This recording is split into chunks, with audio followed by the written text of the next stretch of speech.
Hey everybody, it's Marie Haynes here, and today we're going to try the first ever live episode of me recapping my Search News You Can Use newsletter. So feel free to use the chat to ask questions if you have questions. And otherwise, let's see how things go. I'm fairly new to screen sharing, and I'm sure I'm probably going to mess something up here. But we'll start off by looking at the newsletter. For those of you who are not familiar with the newsletter, this is something that I do approximately every 2 weeks, although we're soon looking to do a weekly newsletter, and that's to keep you up to date with all of the things that Google is doing these days. Bear with me one second here while I figure out how to share this screen. Let's see here. Hang on, I'm going to end up sharing myself, I'm sure of it. Sorry about the pauses there. It's a process in learning here. So I'll have a look at the chat once I'm finished recapping the newsletter. And then if any of you have questions, then I would be happy to do my best at answering these. So first, what we'll talk about is algorithm updates. There was a significant algorithm update on March 23rd of 2018.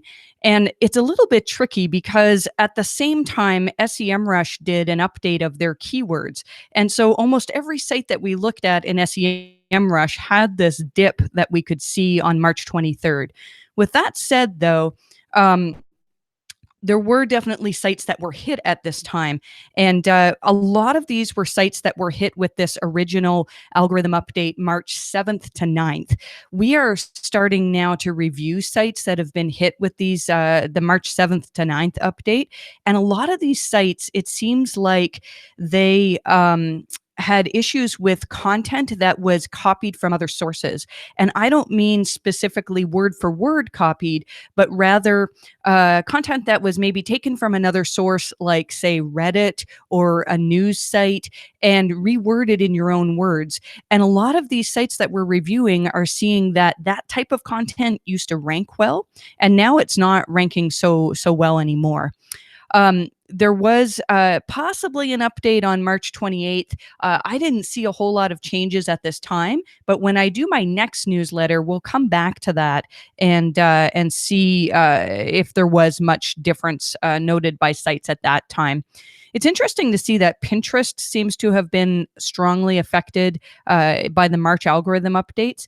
I'm not sure, however, though, whether this is actually a hit. I did read something recently about Pinterest branching out and creating new TLDs for countries, meaning that all of the Pinterest.com traffic, some of that now might go to, say, Pinterest.de or other country versions.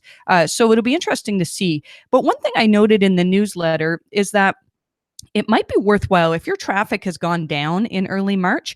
It might be worthwhile to take a look at your analytics and look at your referrals and see if it's maybe your Pinterest traffic. So this is a client of ours that was getting a lot of traffic, still does get a lot of traffic from Pinterest, and they saw drops that coincided with Pinterest's drop in search. So that makes sense. So it might be not necessarily that your website is having troubles. It might be that your referrals from Pinterest have gone down. Google, I'm sure most of you have seen this now in mobile results. Instead of having a page 2, they're now showing this more results. So basically an infinite scroll. It's hard to say whether that is necessarily bad for SEO. So now you can't say I'm on page 2 of the mobile results. You're just part of the infinite scroll. Certainly the goal would still be to be above the more results. So that's something to shoot for. Those of you who use the Google URL shortener, that's going to be sunsetted. It still will work. If you have links that you created on go.gl in the past, then those links are still going to work for as long as we know. But if you want to create new short links now, you have to use a service like Bitly or Owly. Unfortunately, Google is reducing, or they're getting rid of their program. The Google Partner Program, this is interesting, and it probably should have gotten more press than it did. This program was something that you had to work pretty hard to become a Google partner, and then you could advertise that you're a Google partner. You still can, but Google's not going to send you leads anymore. With that said, there were all sorts of tweets from people who said, I've been a partner, I've only ever gotten one lead, or I didn't get any high quality leads. And so that's something that it's interesting. I don't know how many businesses will be suffering as a result of that. Bing now has, I know a lot of you don't pay a whole lot of attention to Bing, but Bing has more on intelligent search features. And it looks like Bing is taking advantage of some machine learning and trying to get better at surfacing quality results. So this is something to pay attention from those of you who do get traffic from Bing. I'm excited to see that Moz has a new link explorer. So one of the complaints about Moz's links as compared to Ahrefs and Majestic and all of the big players in the past is that the Moz has such a small index, so they've improved, and I believe there is something like a trillion links in the index, which is just mind-boggling. And so I've heard good things from a lot of people are saying that they're really, really impressed with the new index. So we'll see, how that goes over the years, but it'll be interesting to see how this bigger index actually makes a difference for us. Just a little bit of information on PWAs. If you're not involved in learning about PWAs, it's something to pay attention to. I really think that apps as we know them now are really not going to be around for that long, and instead progressive web apps are the way to go. So something to pay attention to. Previously they weren't available on Safari, and so people using iPhones really wouldn't have access to PWAs, but that's all changing now. If you do have Google Jobs listings, they're now displaying in the UK. Something I think that'll be in the next newsletter. Google's now announcing that you can get a manual action if you apply job schema and the jobs no longer exist. So that's something to pay attention to. My guess, though, is that if you get a manual action, it'll just mean that Google doesn't show your job listings. It's not like your entire website is going to suffer for it. I found that this tool was interesting. Russ Jones created this tool that looks at links that are on your desktop site, but perhaps not on your mobile version.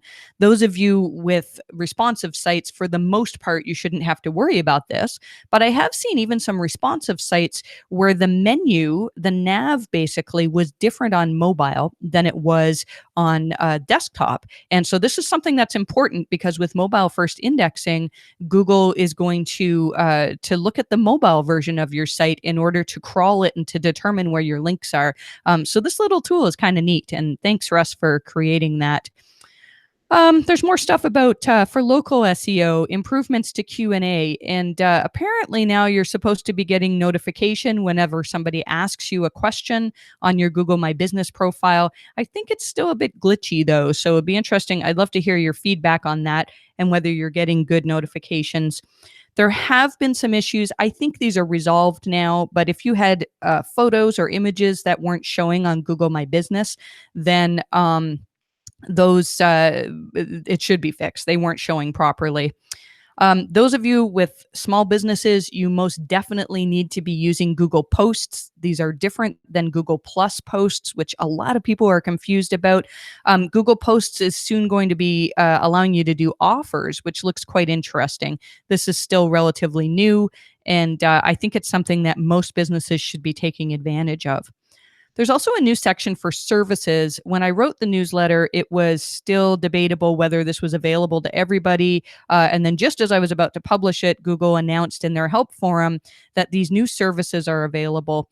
And so it seems to be that it's mostly for restaurants, I believe, but something to pay attention to regardless.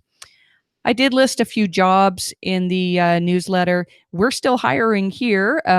We've just added one new employee as of today, and looks like we have room for a couple of more. So if you're in the Ottawa area, I'd love to connect with you. in the newsletter, which by the way, you can get to by going to mariehaynes.com/newsletter.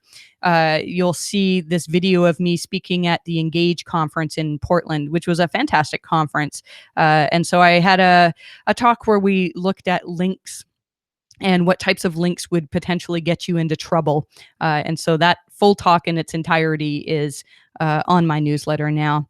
There's a bunch of recommended reading, which we won't go over in this talk, but there's definitely a lot of good stuff in there.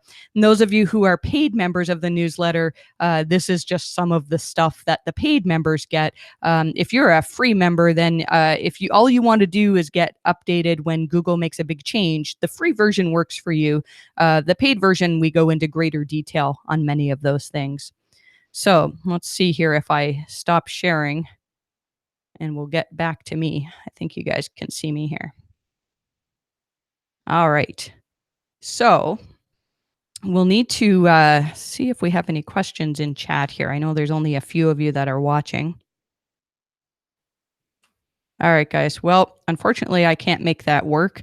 If you do have questions, I'll be sure to answer those, not live, but at least on the YouTube page. We hope to make this way better for the next time, and we'll see how things go.